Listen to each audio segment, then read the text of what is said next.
Okay, I think we are live. So, mediumship. What are they trying? What do they want you to say? They're trying to get you to say something. What are they trying to get you to say? That is the subject of this video. As always, please like, subscribe, comment below. Doing that helps other people see these videos because of YouTube algorithms. So, however you get your information from people in spirit, whether you're mostly visual and you see things in your head, or you hear them, or you translate feelings, which is what I tend to do.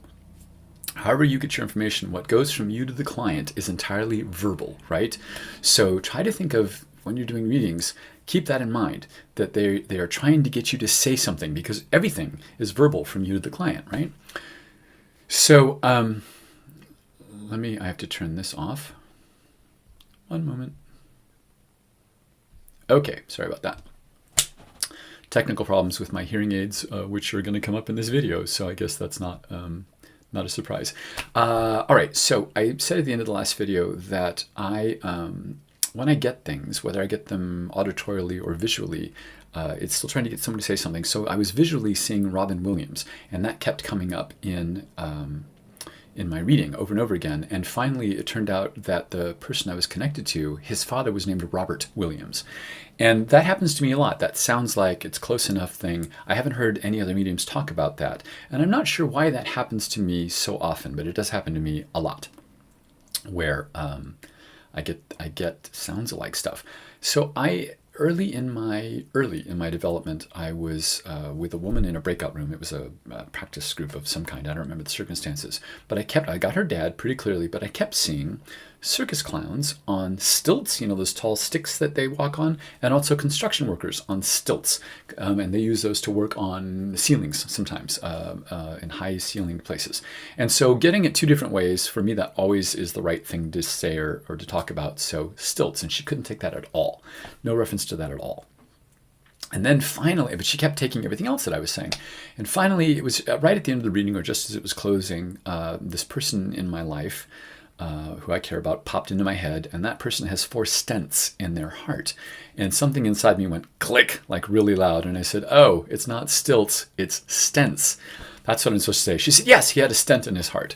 So I don't know why this sound-alike thing happens to me so much, but it does. And I believe our everyday lives and our life experience both color our mediumship, affects our mediumship. And so for me, trying to make sense of this, I'm a very strong auditory learner. I learn best by listening rather than reading or seeing something. And also I'm a musician and a singer, so auditory input has always been really important to me. I do wear hearing aids. They were connecting through Bluetooth to this meeting, and so I was hearing the live YouTube delayed broadcast in my ears. It was confusing me. That's what happened a minute ago.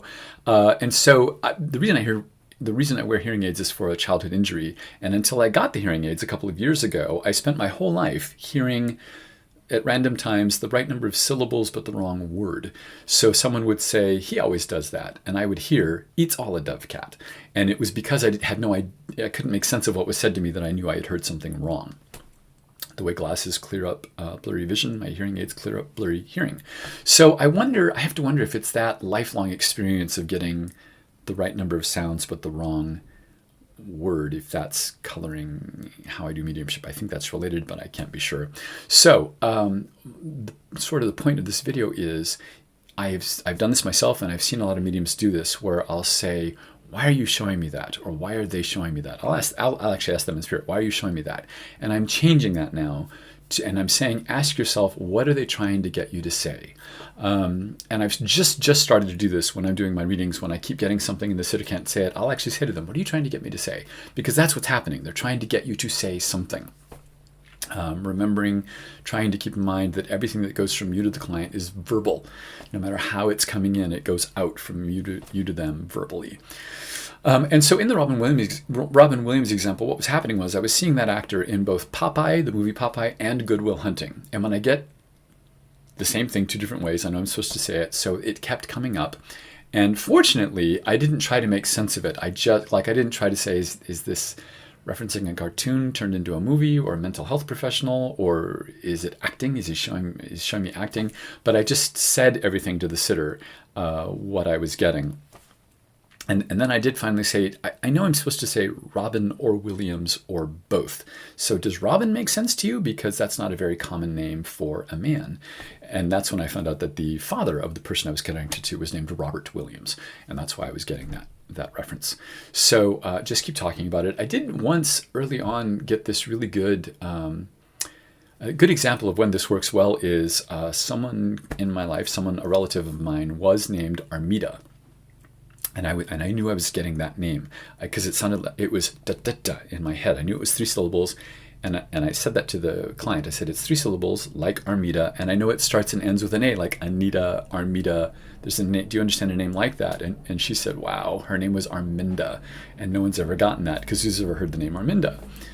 To which I said, well, who's ever heard the name Armida? So just verbalize, keep verbalizing what you're getting from them and it'll make sense. In reverse, I was the client, I was the sitter, someone was practicing on me and they got someone really clearly that I love, someone in spirit, and but they kept mentioning the Wicked Witch of the West from the Wizard of Oz, and I could not take that at all.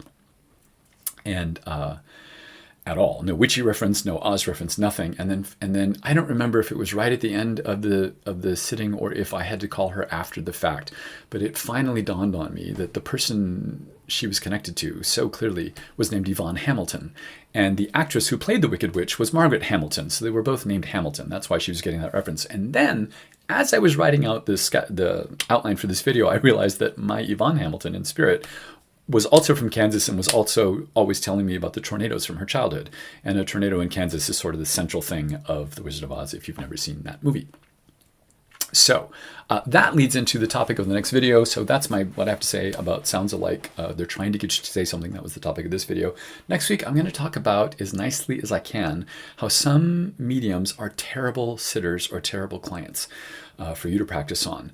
And just one quick example, I'll give many examples of how that can be, but mediums are not necessarily the best people to practice on, because I've taken classes from professional mediums, famous people, and we are put in breakout rooms, and the person I'm put opposite tries to teach me. and people pay me to do this. I don't need to be taught by them. I'm not taking their class. I'm taking the the famous person's class. So that's happened. Lots of things like that. There's lots of reasons why mediums are not necessarily the best sitters or the best people to learn on. They're usually very good, but not always. Just keep that in mind. As always, I'm going to say this at the end of each one. Like, subscribe, comment below. That does help people see these videos. And until next week, thank you for watching this time, and see you next time.